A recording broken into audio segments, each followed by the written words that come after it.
Budget ദിനത്തിൽ ഇനി പ്രേക്ഷകരെ ഇനി ഉറപ്പിക്കാനുള്ള വിവാദ ബജറ്റിന്റെ അവതരണമാണ്. കേരളത്തിൽ ആദ്യമായൊരു മിച്ചു ബജറ്റ് അവതരിപ്പിച്ചത് കെ എം മാണിയാണ്. എന്നാൽ ഈ ബജറ്റ് അവതരണം ചരിത്രത്തിൽ സ്ഥാനം നേടി. എങ്ങനെയെന്നല്ലേ കണ്ടോളൂ. പുതുക്കിയ അടങ്കലുകൾ അനുസരിച്ച് നമുക്ക് 1985-86 സാമ്പത്തിക വർഷത്തിന്റെ കമ്മി ഒട്ടുമുണ്ടാകില്ല എന്ന് മാത്രമല്ല 82.13 കോടി രൂപയുടെ മിച്ചമുണ്ടാവുകയും ചെയ്യും എന്ന് കൃതാർത്ഥതയോടെ അഭിമാനത്തോടെ ഞാൻ ബഹുമാനപ്പെട്ട സഭാംഗങ്ങളെ അറിയിക്കട്ടെ.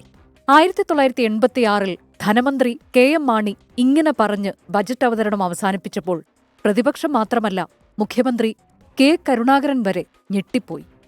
ഏറെ വിവാദമായ ബജറ്റ് അവതരണമായിരുന്നു അത്. പൊതുവെ സംസ്ഥാനങ്ങൾക്ക് മിച്ച ബജറ്റ് അവതരിപ്പിക്കാനുള്ള സാമ്പത്തിക സ്ഥിതി ഉണ്ടാകാത്ത സാഹചര്യത്തിലായിരുന്നു കെ എം മാണിയുടെ മിച്ച ബജറ്റ് അവതരിപ്പിക്കൽ. ഞെട്ടിപ്പോയ കെ കരുണാകരൻ പിന്നീട് ഈ ബജറ്റിന് ഒരു വിചിത്ര ന്യായം തീർത്തു.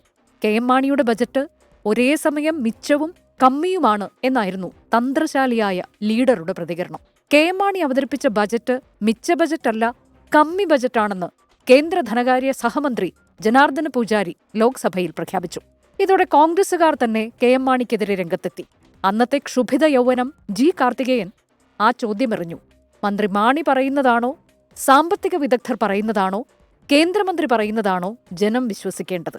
അങ്ങനെ കെ എം മാണിയുടെ മിച്ച ബജറ്റ് വിവാദ ബജറ്റുകളുടെ കൂട്ടത്തിൽ ഇടം പിടിച്ചു. Research desk 24.